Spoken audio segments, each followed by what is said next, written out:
Bavele enkundleni kwakhona namhlanje abatyholwa abalishumi kuquka namagosa kaSASSA ngezityholo zobuqhophololo.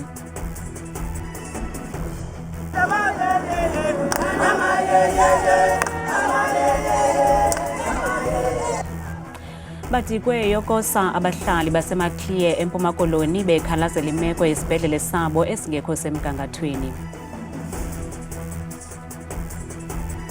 Urhulumente uthi liyaqhuba uphando lokufumanisa ukuba ingaba ziyaphi izimbiwa ezithi zombiwe ngozamazama kwimigodi engekho semthethweni.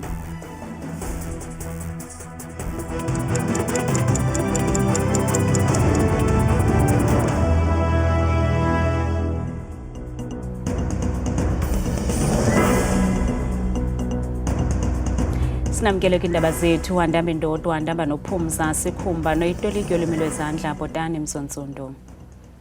Bavele enkundleni kwakhona namhlanje abatyholwa abalishumi kuquka namagosa kaSASSA ngezityholo zobuqhophololo nalapho bajengene nezityholo zokuhlisa ngomlenze malenga nge-260 million yeerandi. Omnye umrhanelwa ubalekile kodwa nangona kunjalo abakwantsasana banethemba lokuba lo mrhanelwa uza kuba inxalenye yeqela labatyholwa kule nkundla kungekudala. Abatyholwa babanjwe kwiveki ephelileyo benenqwaba yamakhadi. Namhlanje igunyabantu lezotshutshiso liye lanqwala kwisicelo sokuba eli tyala lihlehliselwe inyanga ezayo. Liza kuphinda lihlale ngomhla wokuqala nowesibini kuApril. Okwangoku bonke abatyholwa abalishumi baza kuhlala eluvalelweni. Kusenjalo, omnye umrhanelwa ongumsebenzi kwaSASSA obalekileyo usakhangelwa ngamapolisa. As you are aware that the matter is still at a very sensitive stage, but currently those who are working for SASSA are 7 employees. The 3 of them are actually members of the public. They were working hand in hand with the SASSA officials in terms of defrauding the system. And I think the police are still making certain investigation. We know that there is one accused who is still at large, but we think very soon the South African Police Services will definitely arrest her. Ukwathe bazoqoqa zonke iofisi zikaSASSA kulo lonke eli. I can assure you that we have not stopped because these individuals or staff members have been arrested. The net is widening. We are not going to stop here. As much as we are going all over the country, if we find out or if we suspect that there's any wrongdoing, our fraud management unit will definitely make sure that they go deeper and ensure that those who are engaged in this activity are uprooted. Igunyabantu lezotshutshiso lithi kuza kufuneka kwenziwe uphando phambi kokuba baphikise isicelo sebail. This is a Schedule 5 offence, so the onus is on the accused to convince the court that they are suitable candidates to be admitted into bail. From our side as a state, the investigations that are still outstanding includes, amongst others, the profiling of the accused persons before court. Abarhanelwa baza kubuyela kwakhona enkundleni ngomhla wokuqala kuApril. Abahlali basenqanqarhu neziphaluka ezingqonge umasipala waselundini eMpuma Koloni babamba umngcelelo osingise kwisibhedlele iMaclear benyanzelisa ukuba eliziko lempilo lisebenze ngokupheleleyo ishenxiswe nenqonyela eyongameleyo beyityhola ngolawulo olugwenxa nekratshi. Inqonyela ke ibikhona ilungelo ukwamkela uxwebhu lwezikhalazo kodwa abahlali bakhetha ukuzigqithisela kumlawuli wesithili ngolwesine izikhalazo zabo. Untsiki Noyiya uza nengxelo. Iiarhente zokhuseleko eziquka amagosa kamasipala waselundini bezililiso ngethuba abahlali bethe chuncembe ukuya kwisibhedlele iMaclear ukuya kuthi thaca uxwebhu lwezinyanzeliso umququzeleli abalule eziphambili kwezo zili-18. CEO makahambe kuba esasibhedlela kasiphathanga kakuhle, sinyanzelisa kwakhona uba makuqashwe ii-nurses ezoneleyo. Because right now, there are less than 10 nurses as part of hospital. They give you a prescription, the hospital, and then you have to get your medication at Clicks. There are no blankets in winter. You have to come with your own blankets. That's since last year. Izityholo zithi kube neziphumo ezikrakra kumama womfana obenama-28 wasweleka nangona wayenayo i-medical aid. Ukungabikho kwezixhobo zokusebenza kwisibhedlele ekukuphela kwaso kulo mmandla sikwashokoxekile nangabasebenzi yaye akukho machiza.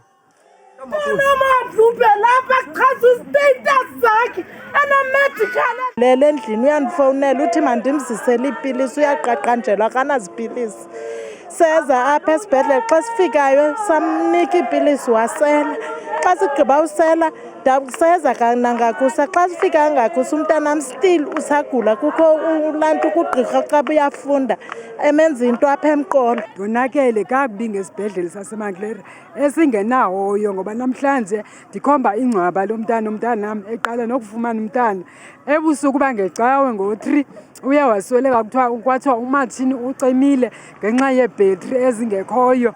Abongikazi nabo babambe uqhankqalazo ngaphakathi kumasango esibhedlele, nanjengoko izityholo zisithi nabo bayaluva ulwamvila lokusebenza phantsi kweemeko ezimaxongo. Abahlali ke balile ukunikezela ngoxwebhu kwingqonyela eyintloko yesibhedlele. NgoLwesine kulindeleke ukuba aba bahlali bangqubanise intloko nomlawuli oyintloko kwisithili kwezempilo khona ukuze bathi thaca uxwebhu oluqulethe izikhalazo ze bamnike iintsuku ezisixhenxe ukuba aphendule. Kwiindaba zethu kuChannel 163 osiphathele Newsroom Africa, ndinguNtsiki Noyiya eNqanqarhu, eMpuma Koloni. Abahlali kumasipala iRain Konyeni KwaZulu-Natal abaxolanga kukuvalwa kwebhlorho yasemzimkhulu nedibanisa iPort Shepstone neengingqi eziliqela ezingqongelo mmandla. Bathi indlela evuliweyo imxinwa kwaye ayinawukwazi ukumelana nomthamo wezithuthi. Isebe lezothutho lithi isigqibo sokuvala ibhlorho yomlambo imzimkhulu kukuthintela ukulahleka kobomi babantu. Isebe libhengeze ukuvalwa kwale bhlorho emva kokuba yonakaliswe kakhulu zimvula ezinezikhukhula nezithabathe ixesha elide. There's a team of consultant that has been assembled working with a team from the Department of Transport, highly efficient professionals in the engineering space, assembling the latest equipment so that we are able to use the latest technology to deal with the piers that were damaged. But we're looking at the lifespan of 25 years plus. Abahlali balommandla bathi ukuvalwa kwale bhlorho kudala ukubambezeleka ezindleleni. We are concerned about the huge congestion that we have. It's impacted enormously on basically the work and daily lives, travel lives of our people. Especially I live across the river, so it's impacted on us quite heavily. My wife, it taken 35 minutes to travel to school, which is just across the river. Commuters are very disgruntled about this, and they really are complaining, especially on our groups, on our WhatsApp groups, on the traffic and what is going on with the time period. Ukanti le bhlorho kulindeleke ukuba ilungiswe ukususela ngomvulo weveki ezayo nalapho kulindeleke ukuba ithathe inyanga ezintandathu.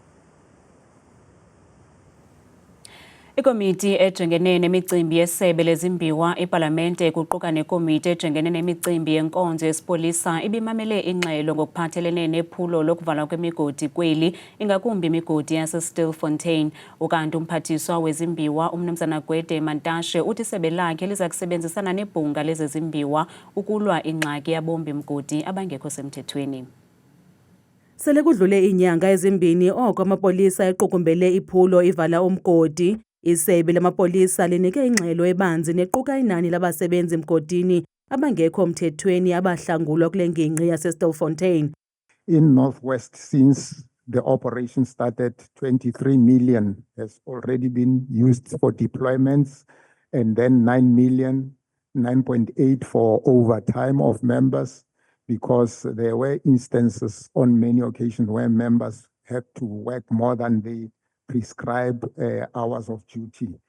Umphathiswa wamapolisa uMnumzana uSenzo Mchunu uthi kusaqhutywa uphando ngokuphathelene nemveliso eyombiwa kule migodi.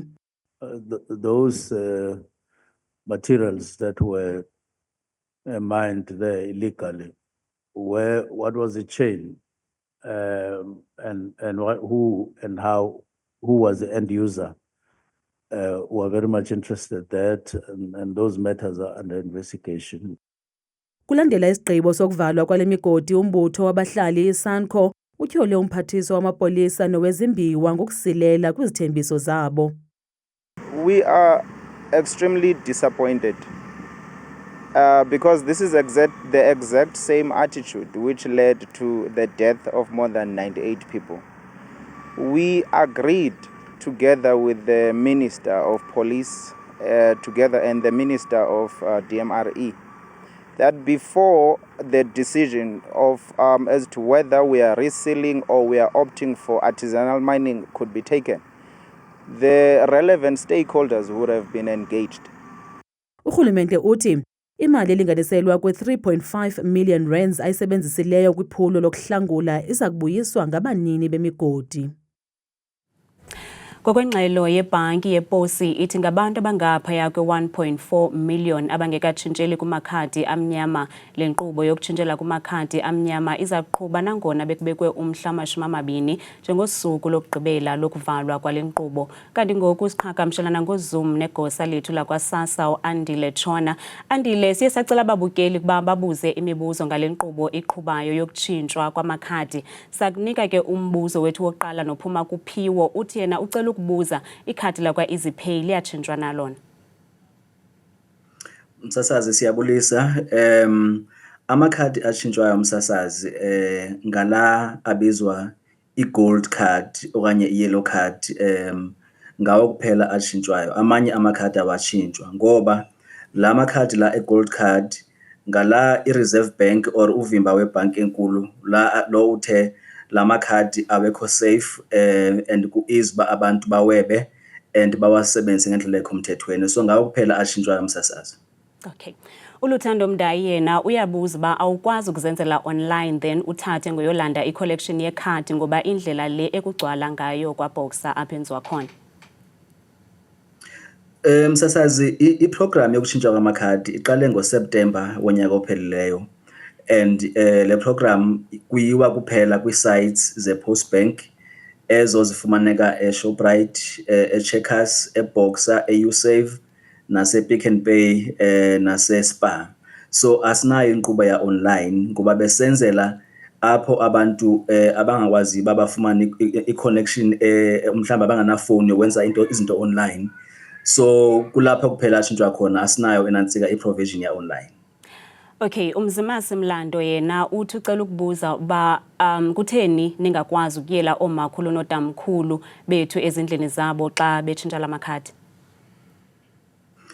Msasazi ikhona inkqubo esiqalileyo ngoba sisazi ba bakhona abantu abadala, bakhona abantu abagulayo, bakhona abantu abakhubazekileyo. Kungako ngosiqale inkqubo ethi ngokuba abantu sicela abantu baye kwi-ofisi ekufutshane yabo eSASSA bayobhalisela abantu abadala nabantu abakhubazekileyo nabagulayo.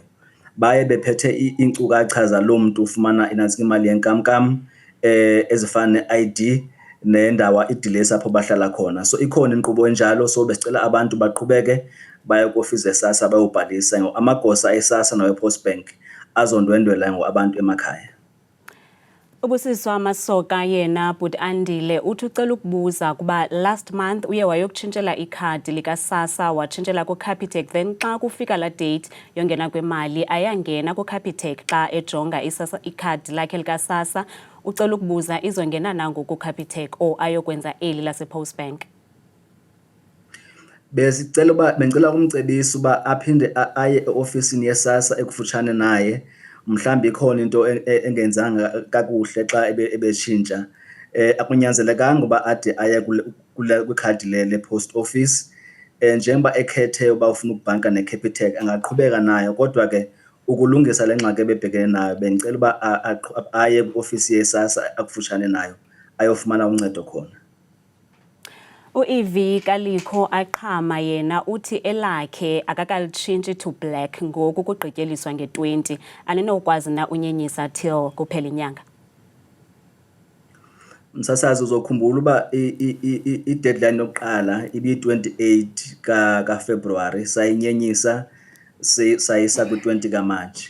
Eyokugqibela lena inantsika i-deadline kodwa iSASSA ibambisene nePost Bank ithi umsebenzi or inkqubo yokutshintshwa kwamakhadi isazawuqhubeka nangaphaya kwale deadline ye-20. Cha i-20 lena ithini? Ithi ikhadi eli li-gold okanye li-yellow alisazoba sasebenza, kodwa abantu siyacela uba baqhubeke bahambe bayotshintsha amakhadi even nangaphaya kwe-20 kamanje. Okugqibela but Andile umzukwase Myeza yena uyabuza uba uyakwazi na ukusave imali ngeli khadi? Umsasazi xa usebhenkini apho le uzobe uyikhethile noba yi-Post Bank noba yeyiphi ibhenki ozobe uyikhethile, xa ufuna imali ofuna ukuyisave, ndiqinisekile uba mhlawumbe xa ufika khona ubacacisela uba ufuna ukusave, zingakhona indlela zokuba ukwazi uba ukusave ngoba imali yakho and kuxhomeka ukuba uyisebenzisa kanjani. Sibambe ngazo zibini ku-Andile Chona noLigosa lakwa-SASSA. Ojongene nezezimali eGauteng uLebogang Mayile uthi ukupapashwa kweenkcukacha-manani ezingachanekanga inkqubo yobalo lwabantu ngo-2022 benefuthe elibi kwimali eyabelwa eliphondo. Uthi ngenxa yoku eliphondo liphulukene ne-6 billion zeerandi kwimali eliyabelwa ngunondyebo kazwelonke. Umayile ukuthethe oku ngethuba esithi thaca uhlahlo lwabiwo-mali kweliphondo ngale ntsasa. There was also something we are raising in the statement, which does not sit well with us. In 2022, the Stats SA put or rather overstated our population numbers. Then we were given money based on those stats. 2 years later, in 2024, it was then discovered that those stats are not accurate. And as a result of that, we're losing 6 billion as a province. So we say in the statement that the money will be deducted for the next 3 years, starting with this year, which explains some of the reductions on the budget. There must be no doubt, even in the face of challenges that we face, that Gauteng is still the nerve center of the regional economy. The challenges that we are confronted with are not insurmountable. Iqela leBafana Bafana limanqadanqada lilungiselela umdlalo walo ukuzibekela indawo kwindebe yehlabathi neLesotho ngokuhlwa ngolwesihlanu. Ukanti liqela lasekhaya liya kulo mdlalo ngaphandle kwabadlali balo ababini abaphambili uPatrick Maswanganyi nekunyanzeleke arhoxiswe kweli qela ngenxa yomonzakalo kwakunye noAubrey Modiba. Iqela leBafana Bafana lijongene nomkhulu umnqantsa nanjengoko indlela yalo eya kwindebe yehlabathi iza kuxhomekeka kwiziphumo zale midlalo mibini oweLesotho neBenin. It's a key moment when we can achieve 2 victories now against Benin and Lesotho. I think we can make a big step in qualification. Ukugalela ityuwa enxebeni iBafana Bafana iya kule midlalo ngaphandle kwabadlali bayo abaphambili ababini uPatrick Maswanganyi noAubrey Modiba. Second injury was Maswanganyi. I'm a little bit angry because we only knew it yesterday evening, and what I heard, Maswanganyi was already injured on Saturday, so he couldn't play yesterday. So that meant that we have to look for someone else. Amakhwenkwe kaHugo Bruce aqubisana neLesotho kwibala lasePeter Mokaba epulukwana ngokuhlwa ngolesihlanu. Ze antingele Ivory Coast emva koko nalapho aza kuqubisana neBenin ngolwesibini weveki ezayo.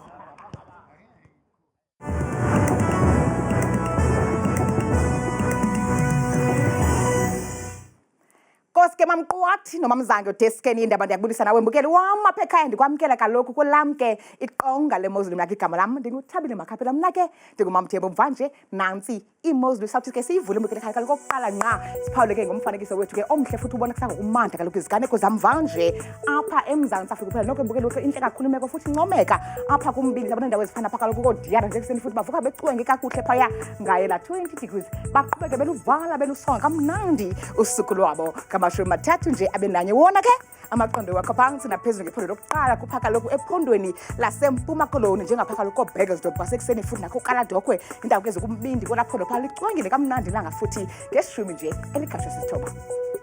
Nathi bethuna kaloku imozulu phaya ephondweni ke lase-Freystata elophondo lizinze kumbindi ke apha eMzantsi Afrika ngamandla phaa kumantla walo kaloku njengapha ko-Sasolburg kwasekuseni nje neziphaluka bevuswa ke zezo ntshona zithe xhaxhe ngeshumi nje elikhathwa sisithathu. Kanti ke zibe nje ephondweni lasentshona koloni ngamandla futhi kwimpuma yalo buphaka lokoBbeaufort esekuseni futhi qabaqaba nje ngamafu ngamashumi amabini nje abenesithathu naphaya e-Oudtshoorn ungabanda ekuseni ngenkwankca ka-22 degrees. Bona ke baphila kanje ephondweni lase-Northern Cape ngamandla phaa kwindawo ezisenqomeni njengapha eSpringbok ekuseni futhi ngamashumi amabini abenesibini kuye kucwenge kuzole kamnandi phaya ngorhatya 32 degrees. Mbukeli wampheka iphila ngokubala kumozulu phaya ephondweni elise-Northwest kumantla ke apha eMzantsi njengapha kumbindi walaphondo ko-Klerksdorp kwasekuseni futhi kusibekele mpela napha kumazantsi eBloemhof isafana namozulu futhi ngelo shumi nje elikhathwa sisibhozo.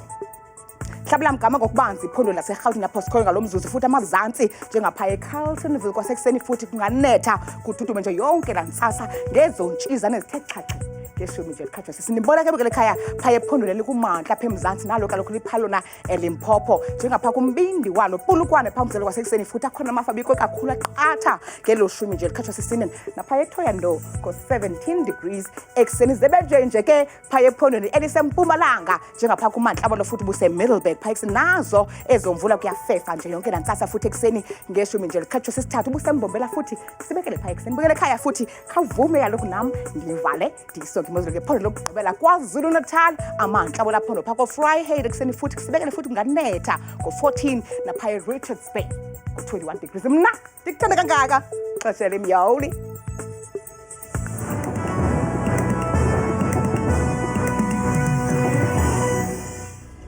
Kamnandi mawethu.